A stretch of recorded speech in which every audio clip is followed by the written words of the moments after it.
Hello everyone, welcome back. I wanted to do a follow-up video on my Ruger MPR. I've done numerous videos on this in the past. I've had this now for about 2 years, and one of my viewers asked for a follow-up video. I've now had this rifle for about 2 years. I've done some changes to along the way, used it in different ways. And I wanted to share that information with you guys. So, first of all, from the beginning, I always intended for this rifle to be a distance shooting rifle.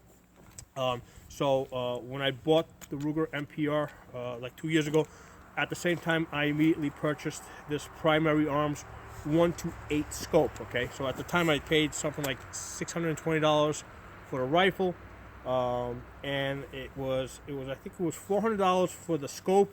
But that included the base, which is a $100 value. Okay, so that's what I paid for it back then, 2 years ago. I'm sure the last time I looked, this rifle was going for about $900, and I think that was like on sale. I mean, you're probably going to pay more, well over $1,000 for this rifle, not including the 1-8 scope on it. The great thing about this rifle, which I've covered before, it has an 18-inch cold hammer forged barrel, which supposedly makes it more accurate. It is my most accurate rifle. My best grouping with this rifle at 200 yards, I hit a 1.5-inch group. I'm only been able to do that once. Okay, now at 200 yards, I am able to hit a 3-inch group pretty consistently. Okay, so take that for what it's worth. So it's about 3 inches at 200 yards, which puts it, I think, at like a 1.5 MOA. Okay, so that's what this rifle does accuracy-wise, because it's got that 18-inch cold hammer forged barrel. It also has a 2-stage trigger. So basically, when you squeeze the trigger, there's like a little bit of take-up. I think it's like a 1-pound take-up, and then it has a 3-pound trigger pull. So it's got a very light trigger compared to other mil-spec rifles. Now, on this one over here, 2 years in, I've got 2,000 rounds on it. I do shoot this less than my other ARs. The reason is because this is a dedicated distance shooting rifle. Okay, so like in 4 years, I did 21,000 rounds on my Radical rifle, and I completely shot out the barrel. Okay, that's about the normal length of these rifles. So some rifles I shoot a lot. This one here, because it's a dedicated distance shooter, I generally shoot it less. Now, having that 1-8 power scope on this gives it that ability to go from to bring it all the way down to a 1 power, so that you can take a close shot. So the nice thing is, like, let's say you're shooting at distance, and these are drills that I'll sometimes do. So I'll be laying prone, right, shooting at distance. Well, actually, let's say I'm shooting at bench, right? So I'm laying bench. I'm shooting at distance. Okay, I'll take that one shot, then I'll immediately come up, dial it down to 1 power. Dial it down to 1 power, turn around, take a shot, in some other direction, a much closer shot. So I practice going from that 8 power down to 1 power as fast as I can. Take that shot. It's got a little knob here to help you turn it. It's not very pronounced, but it's there. It is, slow and going. It is a little slow in going from like an 8 power to a 1 power. So it's not. I've seen other ones that have a much larger throw lever. They will move it faster. But I think that this is, the best way that you can use this rifle, putting a 1-8 variable scope on there. I've tried red dots on it. Red dots work great, but I don't think it maximizes the potential of this rifle to shoot out to further distances. I've shot this out to 500 yards, and I was shooting a man-sized target consistently. Okay, what else do I have on it? Okay, I've played around. First of all, I was for a while. I had a Streamlight 1000 lume light on it. Right, that's before I had this stuff over here. Let me get this bipod out of the way for a second. So this is a nice bipod. This is an X Aegis bipod. I got this. Well, let's talk about the bipod then. This is the X Aegis bipod. I got this from Amazon. It's a $40 bipod. It doesn't have. It's not spring loaded. I did experiment with the spring-loaded bipods for a while. I did not like the way the spring-loaded bipods were just kind of like snapping up and snapping down. I like the simplicity of this bipod.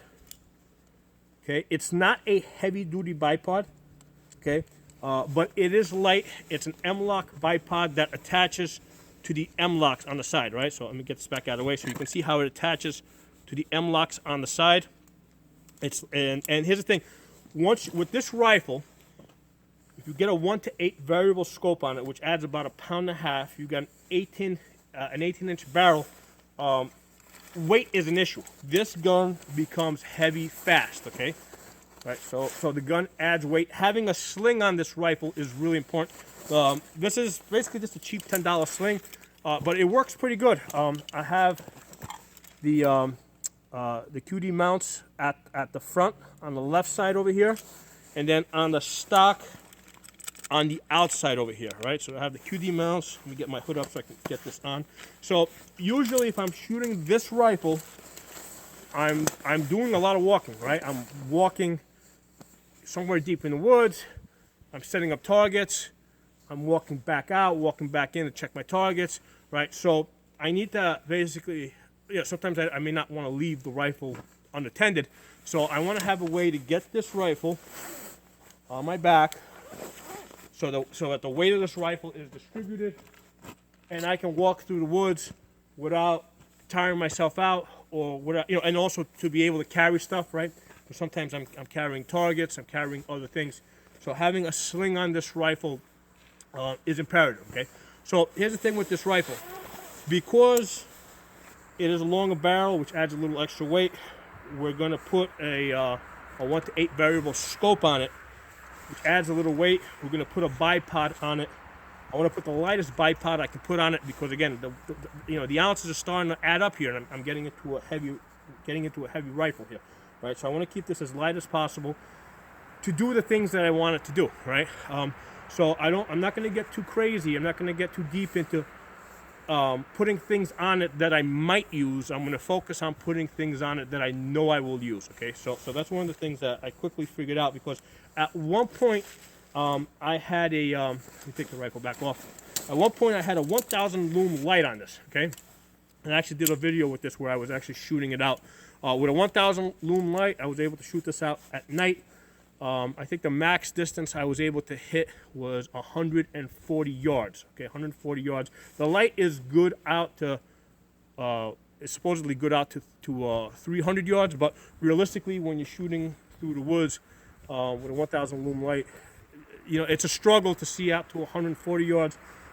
And as far as doing, trying to shoot something that doesn't want to be seen, you're lucky if you're able to, see something at 100 yards. Most of the time, you'll be shooting at 75 yards. But that said, I did have a 1000 lume light on this at one point, the stream light that was hanging off the side.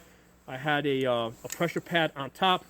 Had that there for about 2 weeks, and decided I absolutely hated it. It added unnecessary weight to the rifle, and in such a way that it was not likely to be used, that I wasn't going to be using it. So what I've decided to do with this rifle is, if I want to put a light on this, right, what I'm going to do, I've got here a Streamlight, the Streamlight 1000 lume pistol light. Well, that can just go on the top rail right here, right? I'm not going to, basically you turn this to clamp it down. I'm not going to bother to do that. So this is light. It's small. It goes on and off really easy, all right? And when I don't want it on there, I can easily take it off, and I don't have to worry about running wires and zip tying them down. And then I can easily activate this with my thumb, right? So I can come here, I can activate this with my thumb when I want to use it. Okay, because I have the bipod folded up over here, I'm going to bring this further back over here. I'm not going to put it at the front over there, even though it might give me a little bit of a shadow.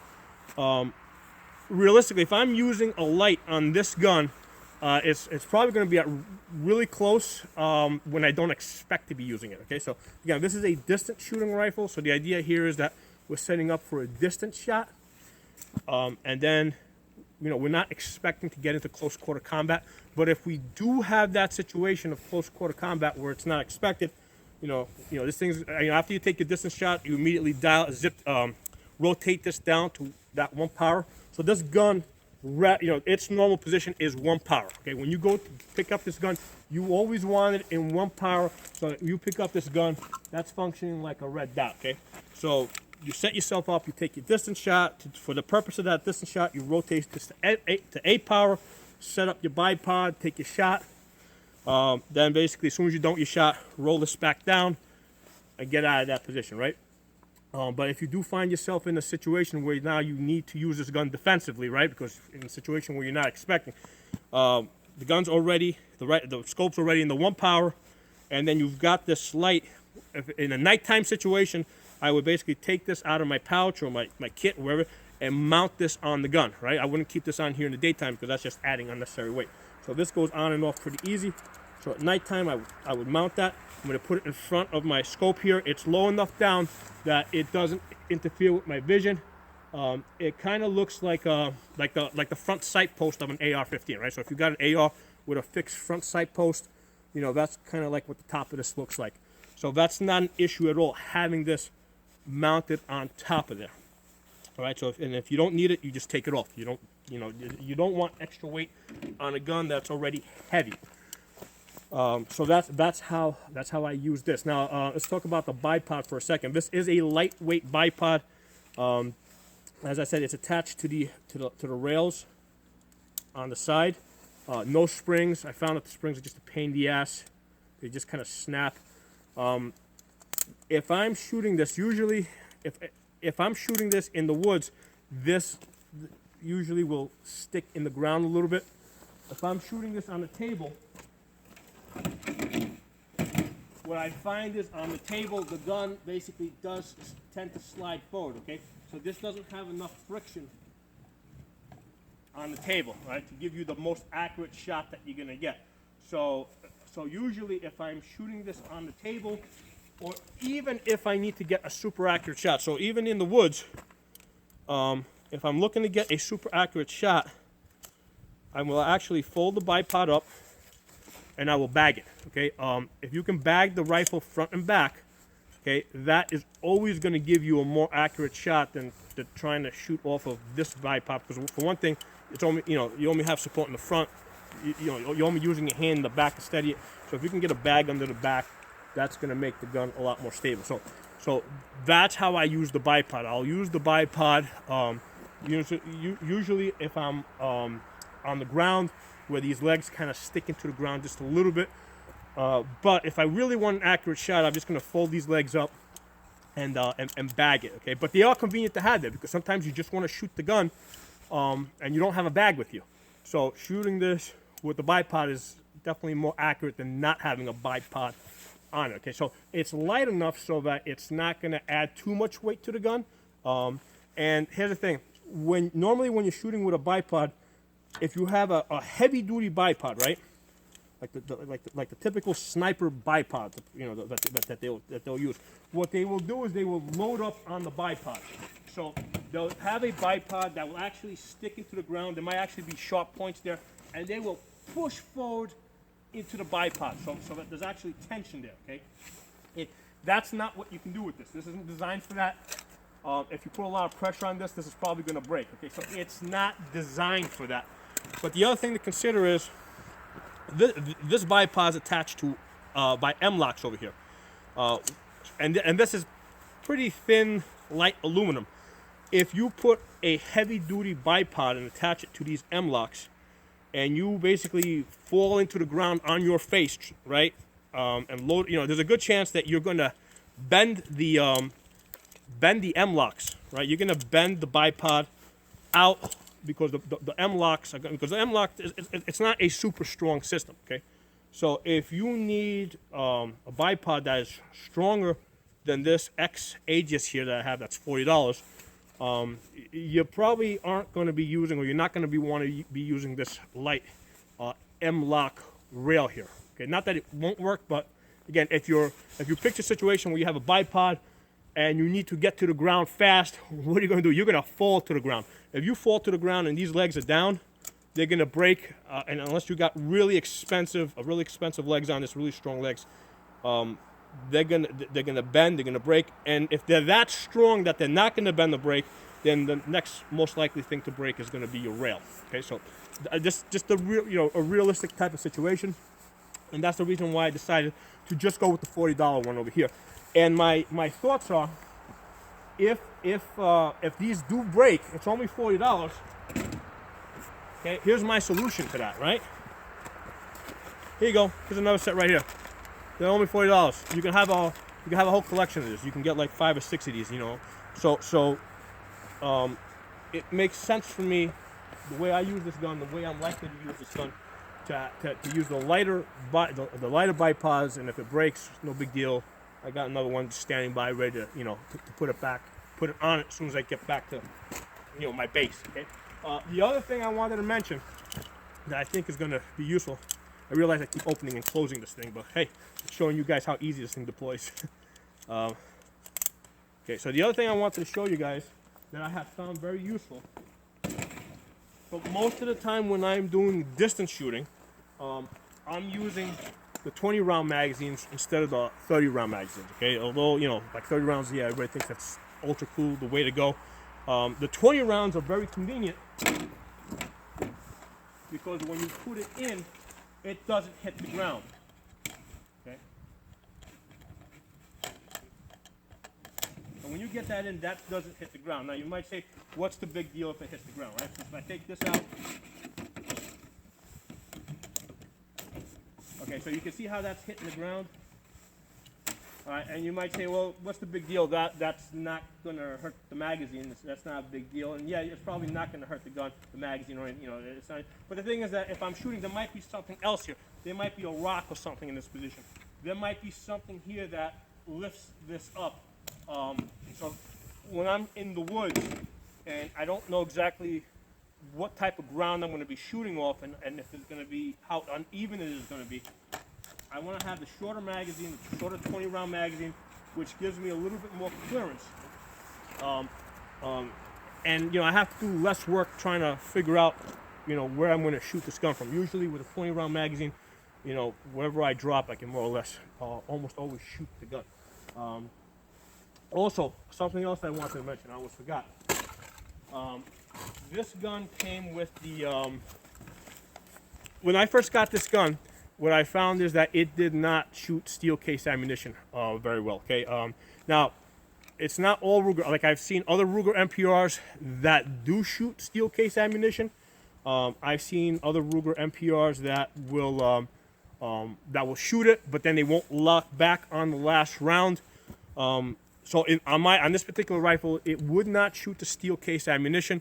And the other thing that I found is that even if I was shooting like brass, like Remington 223, okay, it shot it well, it would lock open, and then what would happen is somewhere around 300 rounds, it would stop locking open, okay, because as the gun got a little bit dirtier, there was a little bit of resistance there, the gun would stop locking back on me, okay, it would still work, it just wouldn't lock back on the last round, and if I continued to shoot it well past that, then I might get a failure to feed. So what's happening here is this gun is designed to be very low recoil, right? It's got a full length gas system. When you shoot, first of all, I took the muzzle brake off of this thing that it comes with because that's just like stupid loud. Did not like it, got rid of it, just put a regular bird cage on it. So that may have affected the pressure in the system. I don't know the answer to that. It may have affected the pressure in the system. So I got rid of that. I just put a regular flash hider on that.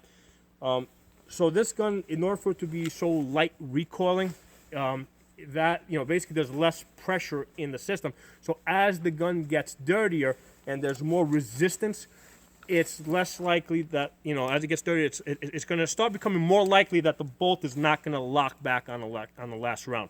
And then eventually, as the gun gets dirtier and dirtier, and your bolt is just cycling back and forth, right? Oh, there's a mag in there, right?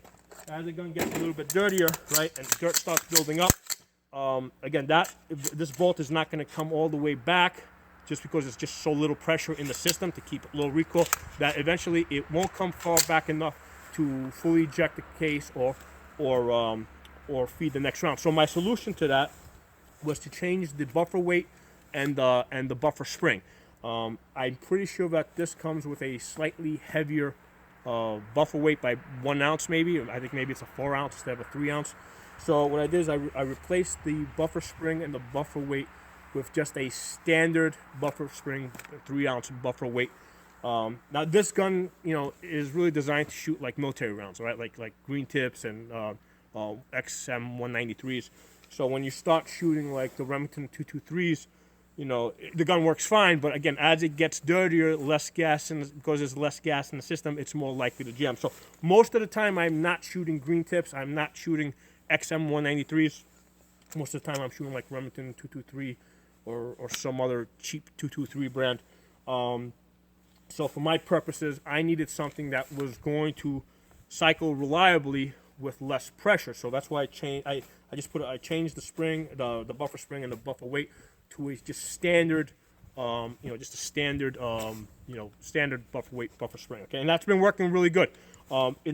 When I had the original spring in there and buffer weight, I would have to clean the gun by 300 rounds. I'd have to clean it. Now I can go 500 rounds, and the gun's still working fine. Okay, so that was that worked out pretty good for me. Okay, that might not be something that you're interested in doing, but that's what I did, and it worked out good. Other thing I did is because I have the 1:8 scope here, the standard charging handle was a little hard to get to, and plus in the wintertime sometimes I have these big gloves on, so I put the ambidextrous charging handle here. I forget what brand this is. I just got it from Optics Planet here. I'll give you a close-up. You can see, take a closer look at it. Okay, so on this gun over here with the variable 1:8 scope, that is a big convenience to have. Okay, all my other ARs, I just have standard mil-spec charging handles on them. Okay, because this does stick out more. I'm like, why do I need something that sticks out more? If smaller is better. If you can get away with smaller, lighter, I always prefer to get away with smaller, lighter. However, on this gun, because of the scope on top of here, yeah, I definitely want that, that bigger charging handle that I can grip on either side, especially with gloves. This works out pretty good. Okay, so that's it.